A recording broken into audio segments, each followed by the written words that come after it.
আপনি ভোট দেওয়াটা ভালো মতো বুঝেনি না, আর এটা ইনসাল্ট না, বরং সিস্টেম এটাই চায়। আপনার কাছে মনে হয় ভোট দেওয়াটা অনেক সহজ, লাইনে দাঁড়ালেন, ব্যালটে সিল দিলেন, ব্যাস। তবে সত্যটা কিন্তু এরকম না। কোনটা ঠিক সেটা ভেবে আপনি ভোট দেন না, আপনি ভোট তাকেই দেন যাকে আপনি ঠিক বলে মনে করেন। কিন্তু সমস্যা হলো আপনি এমন একটা সিস্টেমে আছেন যেখানে পাওয়ার, স্ট্রাকচার এসব আপনাকে শেখানোই হয়নি। আর ঠিক এই বিষয় নিয়ে আজ থেকে 2400 বছর আগে আমাদেরকে ওয়ার্ন করেছিলেন সক্রেটিস। সক্রেটিস বলেছিলেন, ধরুন আপনি সমুদ্র পাড়ি দিতে যাচ্ছেন, এখন কে ডিসাইড করবে যে জাহাজটা কে চালাবে? জাহাজে থাকা যে কোনো মানুষ, নাকি যারা ন্যাভিগেশন বোঝে, কোথায় যেতে চায় সেটা জানে তারা? আপনি বলতে পারেন যে এমন চিন্তাধারায় তো আসলে সাধারণ মানুষের জ্ঞানকে ছোট করে দেখা হয়।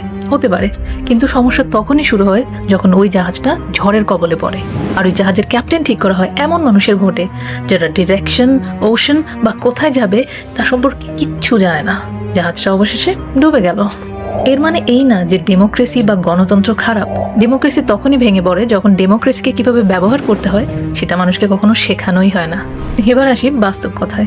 একজন গরিব মানুষ 500 টাকার বিনিময়ে তার ভোটটা একজনকে দিয়ে দেয়। আপনার আমার জন্য সেটা হয়তো বা কোনো ব্যাপারই না, কিন্তু তার জন্য ওটা হয়তো বা তার পরিবারের 2 দিনের খাবার। অন্যদিকে একজন রিচ বিজনেসম্যান তাকেই ভোট দেবে যার মাধ্যমে তার লেগেসি এনরিচ হবে।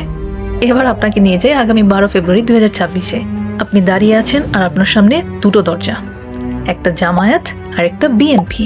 তাদের পলিসি, বেনিফিটস সব হয়তো বা সেম না, কিন্তু দিন শেষে যাকেই ভোট দেন না কেন সেটা আপনাকে নিয়ে যাবে একই জবাইখানায়।